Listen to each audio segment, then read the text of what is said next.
Jā, šodien es pastāstīšu jums par hormoniem, gan gaidību laikā, gan visvairāk jau tieši dzemdībās un arī pēcdzemdību periodā. Par gaidību laiku, to jūs droši vien, kā arī zinat, ir viens hormons, kas dominē gaidību laikā. Un tas ir tas pats hormons, kas parastā ciklā dominē otrā cikla fāzē, ja pēcovulācijas fāzē. Tas ir hormons progesterons. Esat pat tādu dzirdējuši droši vien. Un progesterons ir, un varbūt kādiem no jums arī grūtniecības sākumā ir taisīts progesterona analīzes, vai viņš ir pietiekoši augsta, bet jā, progesterons ir tas, kas normāli ir un kam vajadzētu būt grūtniecības laikā diezgan augstu. Un progesterons tā vajadzētu būt, viņš mūs tā arī relaksē, viņš mūs arī tā kā teiksim, mēs skatāmies gan parastā ciklā, gan vēl jau vairāk gaidību laikā mums parādās tādi interesanti, ko sauc par ligzdas vīšanas sindromu, ka mums gribās māju sakārtot, pārkārtot, ir mammas, kas neviena, kas grūtniecības laikā grib vai nu pārcelties citā vietā, vai izremontēt savu istabu vai māju. Tas ir tāds ļoti arī normāli un klasiski. Jā, bet progesterons ir, jā, tā kā tas ir pats tāds, var teikt, nozīmīgākais hormons, kas ir būtisks grūtniecības šajā visā laikā, arī tā skaitā, lai mazulīts varētu mierīgi ielikstoties un dzīvot. Protams, sākumā tas par progesteronu uztraucās un analīzē skatās tikai pašā sākumā, kamēr šo progesteronu ražo tā saucamais dzeltenais ķermenītis, ko jūs varbūt esat dzirdējuši, kas ir par ciklu kaut ko klausījušies. Tātad tas ir tas, kas veidojās no tajā vietā, kur bija briedus ošūniņa, ka notiek ovulācija, un jūsu brīnišķīgā ošūniņa, ko jūs katru tagad nesājat savā puncī, satikās ar kādu brīnišķīgu spermatozīdu un tika ieņemta jauna dzīvība, kur attiecīgi ir šī, kā jūs zināt, puse no tēta un puse no mammas DNS. Bet tajā vietā, kur šī ošūniņa bija briedusi, veidojās dzeltenais ķermenītis, kas pirmajās tajās grūtniecības nedēļās izdala šo progesteronu. Un progesterons normāli, teiksim, parastā ciklā, tas progesterons aptuveni pēc kaut kādām 14 dienām krītās un sākās mēnešreiz. Bet kā tad tas progesterons zina, ka viņam vajag tālāk ražoties? Un tas ir ļoti svarīgi, kā progesterons krītās, būtībā tā notiek tas process, ko jūs zināt parastās mēnešreizēs, ja, ka sāk attiecīgi šī endometrijas sieniņa atdalīties, un tas, protams, ir īsti, tāpēc mēs vienmēr arī, ja ir kaut kāda riska faktora, skatāmies, lai šis progesterons ir pietiekoši augstu kaitību laikā. Jā, bet tātad kā tad mūsu ķermenis var zināt, ka tas progesterons jāturpina ražot? Un sākumā viņš, protams, to nezina, tāpēc katru mēnesi, katru ciklu viņš sāk ražot. Un kaut kurā brīdī, vai mūsu ķermenis zina, piemēram, kad ir notikusi ieņemšana, teiksim, kas attiecies spermatozīds ar ošūnu, īstenībā sākumā nezina. Varbūt to jūs jo viņi satiekās tātad olvada tajā galējā malā, un mūsu ķermenis katru mēnesi gaida, ka varbūt tiks ieņemts mazliet, un katru mēnesi, tāpēc mums šis progesterons izdalās, katru mēnesi mūsu ķermeņa temperatūra paceļās progesterona ietekmē. Tas arī arī normāli, jūs zināt, ka grūtniecības laikā un arī dzemdībās, arī pēcdzemdībās jau mazāk, bet tur atkal krūts faktors iesaistās, bet ir šī drusciņa augstāka temperatūra nekā, piemēram, šī mūsu pamata temperatūra. Jā, bet tātad kā mūsu ķermenis var uzzināt? Viņš uzzina tajā brīdī, kad mazulīts ir aizkļuvis, aizripojis līdz mammas puncim un implantējies dzemdas endometrijā. Tad viņš savienojās ar mammas ķermeni, un mammas ķermenis nonāk pirmais signāls no bērniņa. Un kā to signālu var noteikt? Noteikti jūs droši vien zināt, tas pats HCG hormons, ko var asins analīzēs noteikt, ko var arī urīna analīzēs noteikt. Tas ir tas bērniņa signāls, kad es esmu šeit.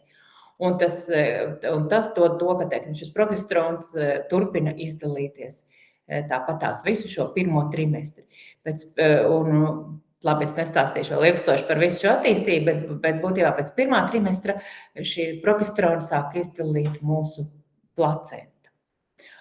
Un tātad kāds vēl tāds svarīgs hormons, kas arī izdalās grūtniecības laikā, tas ir relaksīns, kas arī relaksē un dod to, ka mums, teiksim, grūtniecības pašā laikā Nav tā, ka mums visu laiku kaut kas tonizējās, kaut kas valkās, protams, ka tā var būt, bet viņi tomēr dod to, ka mums ir šīs saites atslābinās. Un tas dod arī to, ka, un tas relaksīns, ja esat ievērojuši, viņš var dot arī to, ka, piemēram, mums vieglāk ir kājas pamežīt, īstenībā mums ļoti uzmanīgi jādarbojas, bet tas relaksīns dod arī to, ka visas mūsu saites kļūst elastīgākas un vaļīgākas. Un, protams, kāpēc tas ir vajadzīgs, lai mēs dzemdībās mūsu iegūņus ļoti skaisti varētu virzīties un kustēties, un mēs varētu savu mazo piedzemdēt. Un tā kā tas viss ir dabiski un labi un vajadzīgi. Un grūtniecības sešu beigās varbūt jūs esat pamanījuši tām, kurām jau tur pēdējie mēneši, ka mūs arī, jā, mēs varam, teiksim, tādas pauzes pozīcijas izdarīt, ka mēs parasti pirms grūtniecības mēs nevarējām. Gan arī tā kā špagatā nostāties vēl kaut kā tā. Tas, protams, varbūt ir individuāli, bet būtībā šis relaksīns tātad dod tieši šo. Un kas vēl tāds ir būtisks, ka grūtniecības laikā, protams, arī estrogēns ir. Un šie hormoni brīžam mēdz arī svārstīties. Un tāpēc grūtniecības laikā arī ir šīs, pirmkārt, varbūt dažādas tās emocionālās sajūtas, to jūs arī droši vien esat piedzīvojuši, ka vienā brīdī riktīgi kaut kas nenormāli sāk kaitināt, un citā brīdī mums atkal tādas emocijas, ka mēs varam skatāmies filmu un raudam. Tas ir tāds grūtniecībā. Protams, ne katrai sievietei, bet daudzām ir šīs emocija tāda kaut kāda kalniņa, kas, protams, arī saistīta ar mūsu brīnišķīgiem hormoniem. Un kas notiek tuvojoties dzemdībām, tātad kas vēl, principā, visu grūtniecības laiku, bet arī uz grūtniecības beigām visvairāk, arī normāli, arī dēļ visiem šiem hormoniem, dēļ tā paša estrogēna, mums ir varbūt kādi izdalījumi.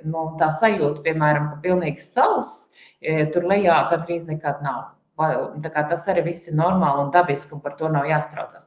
Protams, nerunāju par kādu tur piena stēnīti vai kaut ko tādu, jo tas jau rada citus simptomus neforši, bet kaut kādu normālu izdalījumu vairāk tas pilnīgi ok. Jā, un tad, tajā brīdī, kad jau sāk tuvoties dzemdības, tad mums šis progesterons sāk mazināties.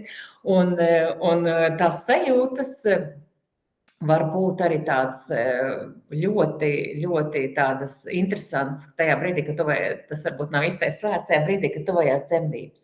Un viens, ap citu jūs mērījat ķermeņa bazālo temperatūru, tad arī tas ir viens no simptomiem, kad drīz būs dzemdības, ka viņi sāk drusciņi kristies.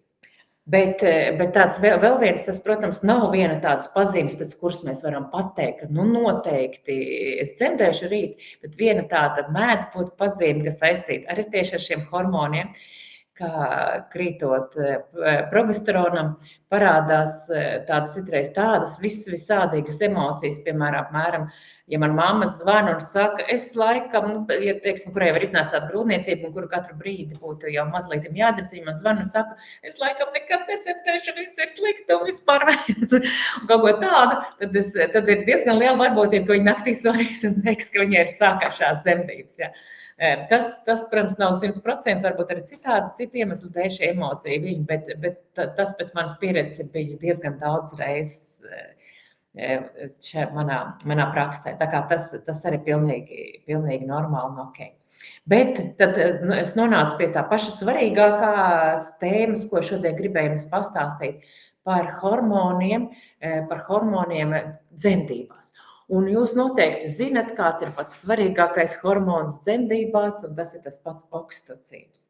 Oksitocīns, kas ir arī mīlestības hormons, kas ir piesaistes hormons, un zinat, oksitocīns veido ļoti, ļoti spēcīgu piesaistu un iemīlēšanos starp tiem, kas jau tur tūmā ir. Un oksitocīns arī izdalās, zinat, kurā brīžos vēl? Arī mīlējoties un vispār pat domājot par mūsu mīļoto, arī izdalās oksitocīns. Un tāpēc ar oksitocīns arī veido šo ļoti stingro piesaisti starp mums ar mūsu mīļoto vīrieti, bet oksitocīns arī dzemdībās veidos ļoti spēcīgu piesaisti starp mums un mazo. Un tas oksitocīns tieši dzemdību laikā ir tik augstu mūsu ķermenī kā nekad nevienā brīdī citā dzīves laikā.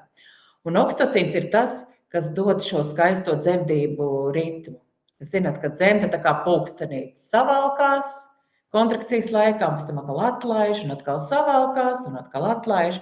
Nu, ja, teiksim, ja aizgājuši ir tās aktīvās dzemdības, tad gandrīz var pulksteni regulēt. Ja paiet 5 minūtes, un nākamā kontrakcija paiet 5 minūtes, un nākamā kontrakcija pēc tam jau vēl arī biežāk. Un to visu nosaka mūsu oksitocīns. Tāpat oksitocīns arī būs saistīts ar zīdīšanu, bet jā, arī šo, principā, bez oksitocīna piedzemdēt nevar. Tas tā izklausās. Un, teiksim, tas, ko kādreiz mēdz izmantot sevišķi stacionārā dzemdībās, ja, piemēram, dabiskais oksitocīns pietiekoši liekas, ka nav augstu, tad ievada mākslīgu oksitocīnu. Bet tur ir, protams, ka tam arī ir savas blaknes. Bet tas, ko es jums šodien gribu nodot, ka darīt visu, lai mūsu dzemdībās šis dabiskais oksitocīns būtu ļoti, ļoti augsts. Nu jā, un vēlreiz varbūt tā domājot par oksitocīnu. Tātad oksitocīns, nu jā, un vēlreiz atkāpjoties varbūt no šāda citreiz sievietes saka, kāpēc vispār ir, kāpēc Dievs tā ir radījis, ka mums to jādzemdē sāpēs, kāpēc vispār šis kontrakcijas ir, nevarēja vienkārši būt pakas bārnas ārā un viss. Izrādās, ka cieši caur šo oksitocīnu, caur šīm kontrakcijām veidojas ļoti, ļoti spēcīga piesaiste starp mani un starp māmu un mazo. Un, protams, arī ir kaut kādas situācijas, ka, teiksim, ir tie paši ķēzerbērniņi vai piemēram, vēl kaut kādas citas situācijas, un nav bijis šīs oksitocīnas tādā līmenī, tad ir daudz grūtāk veidot šo piesaisti. Protams, ka tas nav neiespējami, bet tas ir daudz grūtāk. Bet mūsu dabiskais oksitocīns dod to, ka, pieksim, jūs redzēsiet, jūs ieraudzīsiet savu mazo, un jūs vienkārši viņā iemīlēsieties uzreiz šeit un tagad. Varbūt, ja no malas skatās, liekas, kas tur tāds ļoti īpaši skaists, tas tikko piedzimis bērniņš, bet jums viņš noteikti būs viss skaistākais. Nu jā, un tad oksitocīns. Kā mēs to oksitocīnu dabiski arī vairojam? Oksitocīns, tātad, kurā brīdī, vai var teikt, ko viņš draudzējās? Oksitocīns draudzējās ar melatonīnu, jeb to hormonu, kas izdalās tumsā. Tāpēc oksitocīna vide ir tāda, kur ir tāda pieklusināta gaisma. Es jau drusciņi demonstrēju, kas notiek tad, ja mēs saslēdzam ļoti spilgtas gaismas, mums oksitocīns uzreiz nokrītās. Tāpēc jebkur. Jā. Ja dzemdības dienas gaismā ļoti spilgta gaisa, tas var traucēt, un mammas dabiski parasti aizstājas aizskar žalūzijas, ja pēc spilgta saules spīd iekšā, tas parasti arī ir pa spilgtu. Ja. Bet dzemdības visbiežāk tieši dēļ šī sākās, jūs droši vien arī zinat, kad vakaros, naktīs un agrās rīta stundās. Pa dienas vidu ļoti reti, gandrīz nekad. Tā kā tas ir arī tas, ko jūs varat droši zināt un gaidīt. Tāpēc jums arī droši zina, ja no rīta līdz rītam, teiksim, kaut kādiem 9 vai no atkarībā, kurā brīdī kļūst gaišs. Man neviena māma nav zvanījusi, ka viņai sākšās dzemdības, droši vien var mierīgi braukt kaut ko darīt, jo visdrīzāk tad arī uz vakaru kaut kas notiksies. Protams, ja dzemdības ir sākušās varbūt vakarā naktī, viņas pēc tam arī var finišēties kaut kad pa dienu, tas ir pilnīgi normāli, bet pamatā tieši vakars, nakts ir tas laiks, vai agrs rīts ir tas laiks, kad sākās dzemdības. Un tad arī tas, ko mēs varam darīt, tas ir šo pieklusināto gaismiņu arī pašas organizēt. Un, piemēram, mums ir arī fonā parādīšu te gaismas bumbas, un, piemēram, kur tas te ir? Jā. Principā šādām arī var teikt, ka pietiek dzemdībās un nav vajadzības saslēgt kaut kāds ļoti liels gaismas, ja jums ir kaut kas tāds mājās, vai tāds, teiksim, kā mums šajā telpā ir lampas, ir pilnīgi pietiekoši. Nav vajadzīgs, ja patieši otrādi, ja tādas lielās lampas ir, mēs viņas labāk izslēdzam ārā. Un kas vēl tāds svarīgs? Savukārt ir viens, ko vispār dara oksitocīns? Tātad oksitocīns darbina mūsu dzenes garnisko muskultūru, un ar katru kontrakciju sāk lēnām dzenes kāpnēšas pirms īsināties, mikstināties, un tad arī vērties vaļā. Savukārt ir viens hormons, kas darbojas pretī oksitocīnam. To jūs arī noteikti ļoti labi zināt, kas ir hormonu. Tas ir adrenalīns, jā, kas izstrādājās, tā kā mums ir bailes, nemieris, trauksmes, stress. Tad uzreiz šis adrenalīns mūsu asinīs paceļās, muskuļi visi saspringst un ieslēdzās šis cīnies vai beidz mehānisms. Un dzemdībās nedara neviens otrs. Ja, piemēram, mums ir sākušās šīs dzemdības un mums kaut kas iztraucē, tad var dzemdības vienkārši apstāties. Un pēc tam atkal, ka mēs esam mieriņā, mums nekas netraucē, viņi sakal turpināties.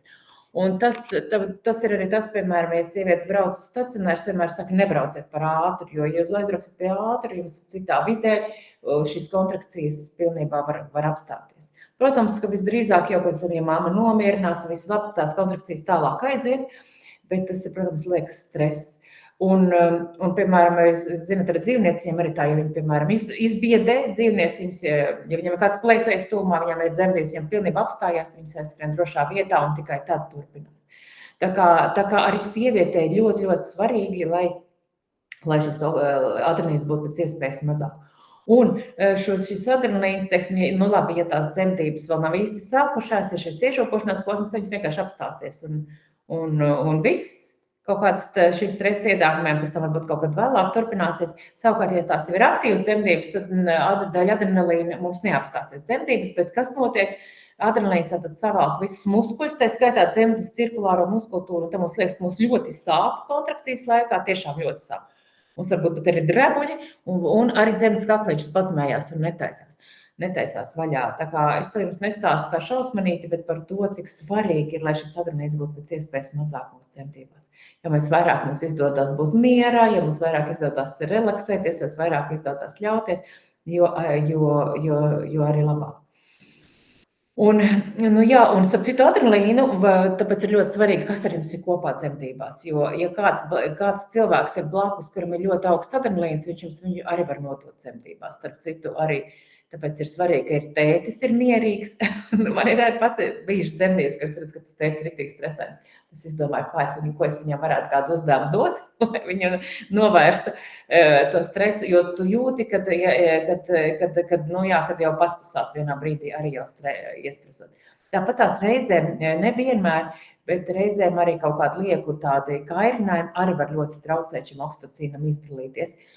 Un tas, piemēram, arī tādi, kā tur lieku reizi, pieņemsim, nezinu, tur skatās satvērumu sievietē vai kontrolē sirdsdarbību, vai, piemēram, stājoties stacionārā, tev prasa, cik gados sākās mēnešais un kaut ko tādu, un tas tev riktīgi to oksitocīnu arī nosit un liek tev pieslēgt smadzenes, augstākās smadzenes, kas dzemdībās patiesībā ļoti, ļoti traucējuši.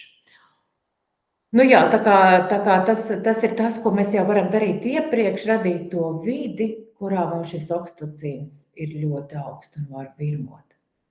Un tās varētu būt, tur diezgan daudz, kas viens, piemēram, mums šī gaismiņa, kas ir tāda pieklusināta, tas varētu būt kāda skaista, relaksējoša mūzika, tas varētu būt arī, jā, ko es jau minēju, jābūt ir siltam, nevis karstam vai augstam.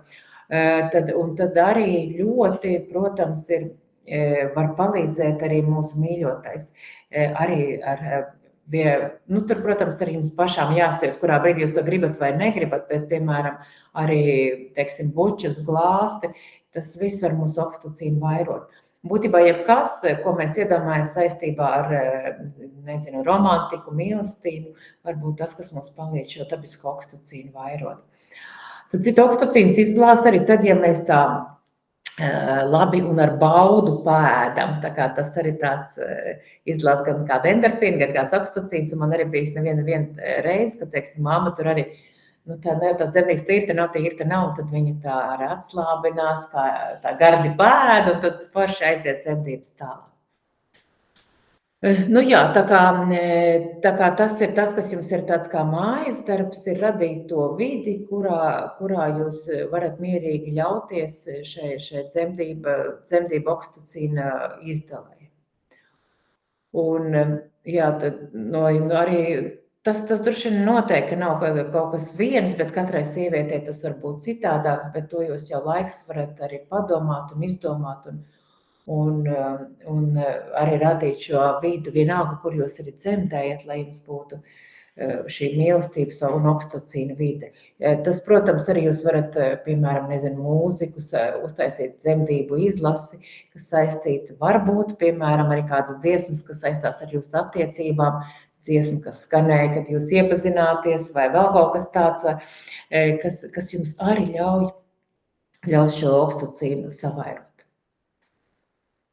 Nu jā, tā kā Tā kā tas, laikam, ir pats svarīgākais par šiem hormoniem, un vēl kas ir tas, tad tajā brīdī, kad sākās aktīvas dzemdības,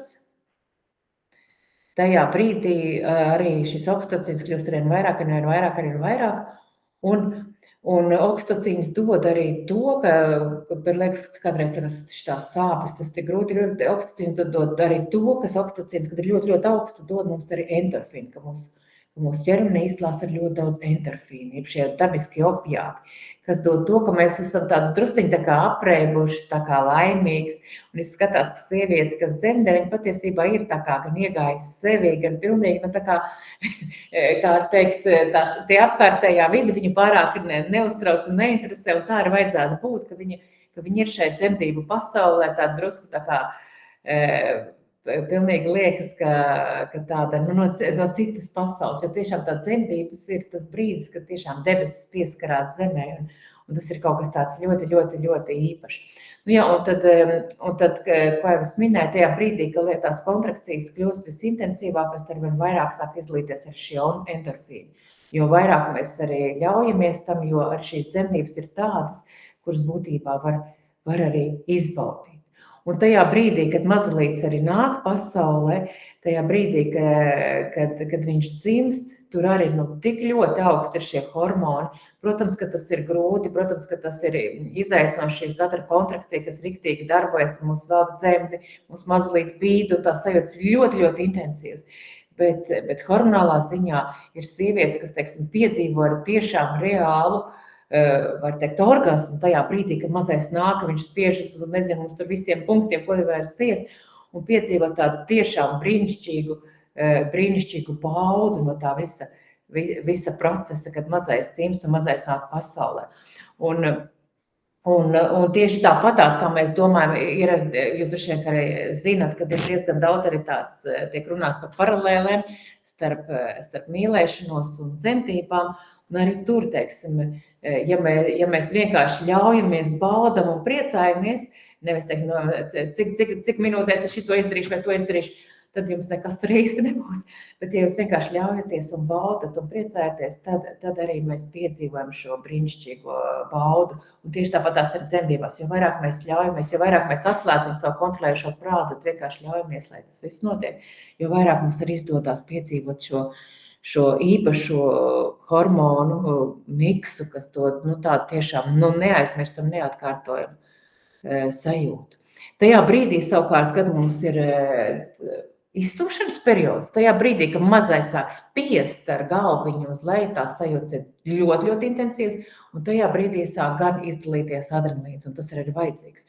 Jo, ja mēs runājam par šo atvēršanās posmu, tad būs adrenalīns pilnīgi nav vajadzīgs, viņš ir ļoti traucējošs.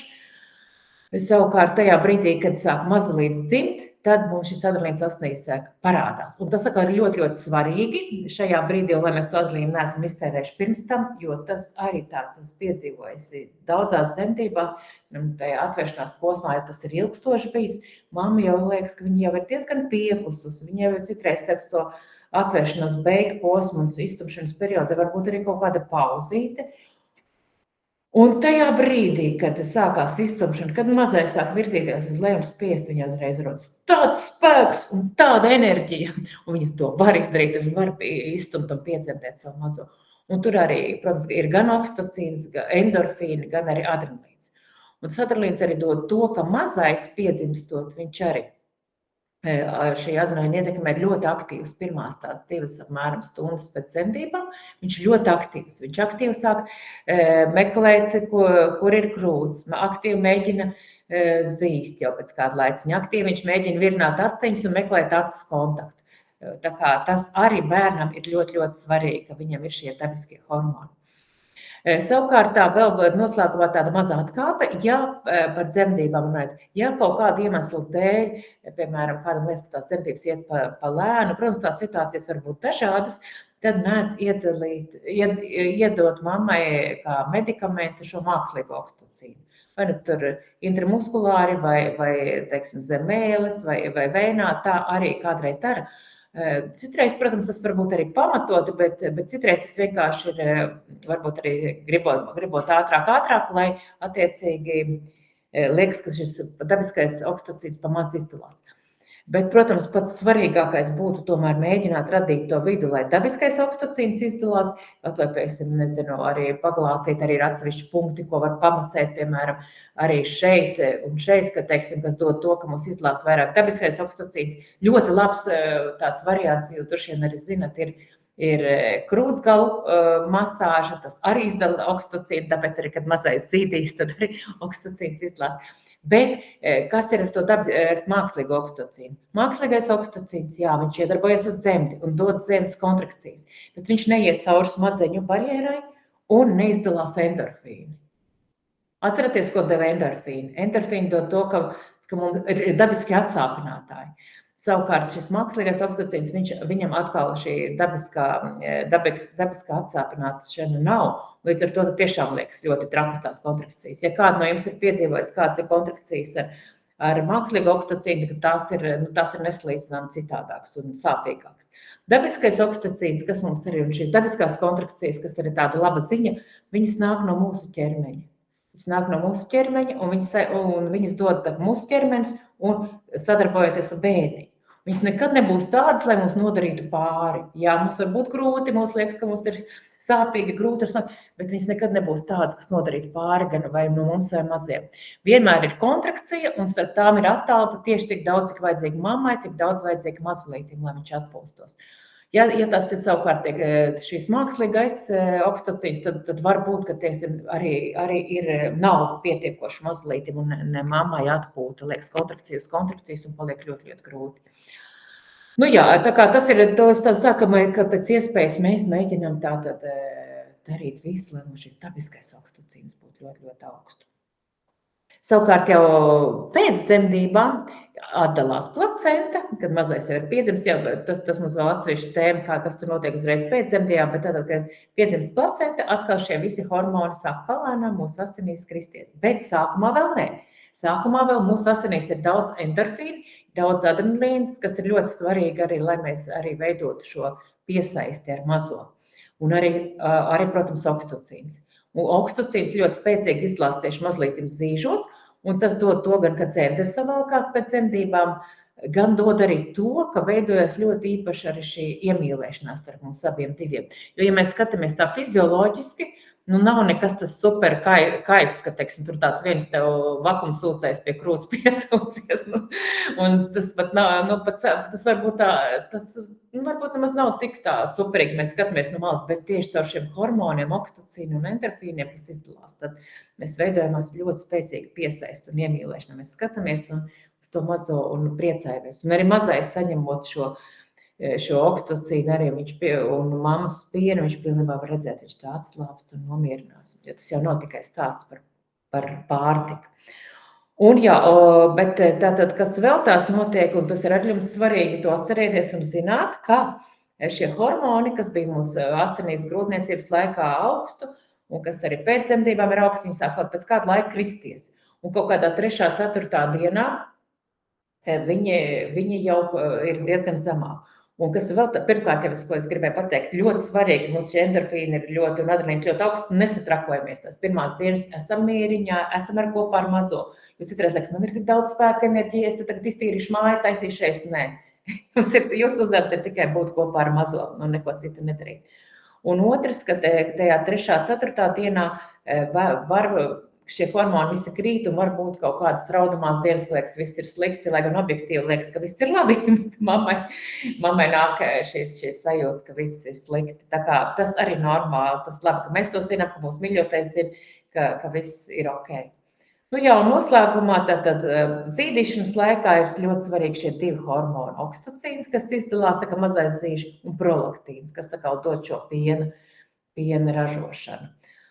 Un savukārt prolaktīns ir atkal tas, kas mūsu visus hipofīzes hormonu pārējo izdala bremzē, un līdz ar to, kamēr mēs ļoti cītīgi zīdam, un tad šis prolaktīns ļoti strauji mūsu asinīs kāp, un viņš saglabājas apmēram 2 stundas, un atkal nokrītās, bet kamēr mēs tā ļoti bieži, regulāri un arī naktī zīdam, tikmēr prolaktīns ir augsts, un mūsu pārējie cikla hormonu kuļi mums cikli neatjaunojās. Tas bija tāds ļoti īsumā, es laikam diezgan daudz par visiem hormoniem izrunāju, bet ko es jums visām novēlu, arī kā mājas darbu pārdomāt, kas man saražos oksitocīnu ļoti augstu manās dzemdībās, kas man liek oksitocīnam izdalīties, kas man rada šo oksitocīnu noskaņu, kas liek man justies mīlētai. Tas arī būs tas, kas būs ļoti, ļoti būtisks jūsu dzemdībām.